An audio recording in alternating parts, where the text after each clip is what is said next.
Well, maybe we should do this fun one with Governor DeSantis. Ooh, I love fun ones with Governor DeSantis. Mm-hmm. So, all right. Set us up, Jamie. Take us to the promised land of Florida. Okay. So yesterday we played a clip of the football coach or former football coach. He's a sports guy, Lou Holtz. He's a commentator now. All right. Sportsman Lou Holtz comparing college football players going back to the game to the Allied invasion of Normandy. Because, as the great Marxist theorist Moishe Postone once said, fascism is when colleges don't play football. And the less football they play, the fascister it is, folks. So now, Florida Governor Ron DeSantis is like, okay, I'll see you an Adolf Hitler analogy and raise you an Osama bin Laden. I'll play that clip. Martin County Superintendent Lori Gaylord told me today that she viewed reopening her schools as a mission akin to a Navy SEAL operation. Just as the SEALs surmounted obstacles to bring Osama bin Laden to justice, so too would the Martin County school system find a way to provide parents with a meaningful choice of in-person instruction or continued distance learning. All in, all the time. Wow. So the metaphor there is based on them both having obstacles. So the obstacles is the thing. Mm-hmm. I guess it's Zero Dark School Day. It's the equivalent of this video I saw on Twitter. Brendan, I just sent it to you. Can you pull it up? Literally what he said is the equivalent to this video I saw on Twitter. It's also like hurdle jumpers.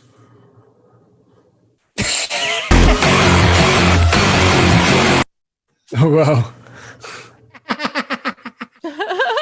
What it is, it's someone typed out the words bin Laden in the notepad on their computer, and then backspaced a few letters and combined it to Biden. I never thought about it that way before. That's literally the equivalent of what we just heard. Spell bin Laden without Biden, I guess. Hey, let's do some free association. When I say obstacles, what's the first thing that comes to your mind? Is it the Navy SEALs? Because if it is, you might be a Republican governor. I like how he credited to the county commissioner running the schools, and then like just that she was talking about the Navy SEALs, probably because there's like a SEALs base or something down there in Florida. But he extended the metaphor to a SEAL Team 6 operation to take out the man who orchestrated 9/11. Yeah. And you know, to get our kids back. I mean, at this point, it does seem like we have about as good a hold reopening schools as finding bin Laden for the. Yeah, it's going to be like the bin Laden raid. It's going to be like, okay, yeah, Miss Tannis's class went down, and that's because that's like the helicopter going down at the start of the bin Laden raid. But we're just going to keep on with the mission, and then we'll get out of here on the same helicopter. That's what the school open's going to be. It's kind of ironic, right? Because the policies that they are pushing and saying that this is like the same thing as taking out Hitler or Osama bin Laden will kill more people than died on 9/11. Kind of makes you think. In a couple days, in a week. Yeah, maybe that wasn't as uplifting as I thought it would be. We do, yeah. It is. I mean, 1,500 people died yesterday. That's like a third of a 9/11. It's hard to be uplifting when talking about any news right now. That's been the case for like the past 4-ish years at least. But it's definitely more pronounced, I would say, in the last month. Yeah. Right. Harsh realm, folks. Tough times. Should we take a call? Fun clip, folks. Yeah, let's go to some. Yeah. Let's do a final call. Let's do a call. Yeah. 224. What's your name? Where are you calling from? Hi, is this me? Yeah, you are on the air. What's up? Oh, holy crap. Okay, great.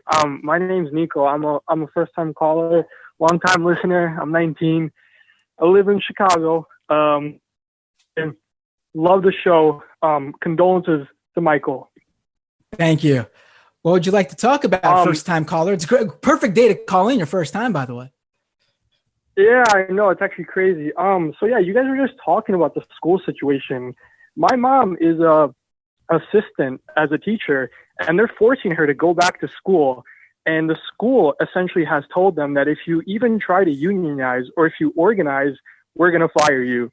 So I'm actually like debating on whether I should go into the school and cuss them out, or if my mom should. Your mom should form a union and bring all of them with her to cuss them out. And document stuff. Yes. Keep that stuff in writing, like those threats. And if you need somebody to publicize, the phone number. Right. Yeah, it's illegal to fire people in retaliation for organizing activities, but that doesn't mean that it doesn't happen. Yeah. But then you can file a lawsuit and get a bunch of money. It's just crazy to me that in the middle of a pandemic, we're literally forcing teachers and kids to go back to school. I mean, it literally is like something out of a movie. But to be honest, I'm not surprised. Like the last 4 years, as Matt said. I think he just cut out. He cut out. I don't know why. He's they still got on the him. line. It's on his end. It's what happens when you try to talk about forming a union, I guess. Just oof. No, but I mean, I have a 5-year-old, and he is going to be in kindergarten. And here in New York, we have talk about the schools reopening. I mean, New York is in a better place than other states right now. But I mean, it's because people in New York are actually sort of listening to the health guidelines of wearing a mask and social distancing much better than I would say other states are. And if we open the schools, that sort of could be a setback because it's harder to do. But if you really want to open the schools, which is what they seem like they want to do, there's some obvious things to do, which they don't seem to want to do. Like, in my opinion, listen, if you're going to open the schools, it's very clear that there's a certain age range where remote learning doesn't work, and a certain age range where you could remote learn for the most part. Obviously, there are exceptions with children with educational difficulties or disabilities. But for the most part, you could have children over a certain age and certain grades continue to work remotely, while you have younger students then come in and you have more room to social distance and carry out more healthy schooling. Or you could have schooling, have classes outdoors, because it seems like as long as you, again, wear a mask and even the social distancing thing so much doesn't seem to, if you're outdoors, if you wear, because look at the protests and how there's been no outbreak connected to them. Wear a mask outdoors and just use sanitizer and take care of yourself and everybody around you. And you could pretty much socialize and have classes outside, it seems, if you're at least in New York, where we're at much lower rates right now. There's just some very basic things. And of course, no one discusses the fact that these buildings that we hold schools, the school buildings, they are inadequately prepared for this, like ventilation systems that are either just not working or haven't been updated in decades, or just don't exist even. I mean, we haven't really been taking care of our school buildings or any sort of infrastructure for education for generations, I think you could say. So how are we supposed to suddenly update it all in a matter of, what is it, August now? Less than a month for a pandemic? I mean, this is just failure at all levels. No preparation should have been going on literally since they realized the schools were not reopening for the last semester in like April. Exactly. That's the second you should have started this. Yeah. This, like Jessica Rain said, this is a crisis that has been going on since way before COVID ever came to this country. It's so depressing because you see we thought we had beaten back this charter impulse, at least in the Democratic Party, and then you get a disaster capitalism moment like this, and I'm worried that every kid's going to have like some sort of like website school now that they have to I don't know, it's just the horrible digital futures. Well, the rich kids get private tutors in small groups. Yeah. Everyone else is shit out of luck. Yeah. I mean, I've seen VC guys openly just tweet out, hey, if you're a teacher worried about going back to school, I'll pay you whatever times your salary for you to teach a small class of my children and a few of their friends. I've just openly saying that as if there's no shame, no realizing how there's something wrong there. It's incredible. It's just, I mean, there's if the completely different government system would pay for every kid to have a tutor, that would be absolutely fine. But that's not what's happening here. Yeah.